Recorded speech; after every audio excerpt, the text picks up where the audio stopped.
precisamos entender a palavra de Deus, precisamos compreender ao Deus que nós servimos, precisamos receber a comunhão com o Espírito Santo em nós.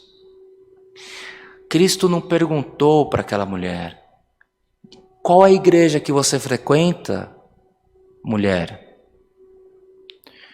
Por qual batismo você se batizou? O seu dízimo está em dias? As suas vestes é de serva de Deus? Deixe-me ver o comprimento do teu cabelo. Por acaso você andou falando mal de alguém por esses dias? Não, irmãos. Não. Cristo encontrou a morte. E a morte teve que sair do corpo daquele jovem. Não fala que essa mulher seguiu Cristo. Não fala que esse jovem seguiu Cristo.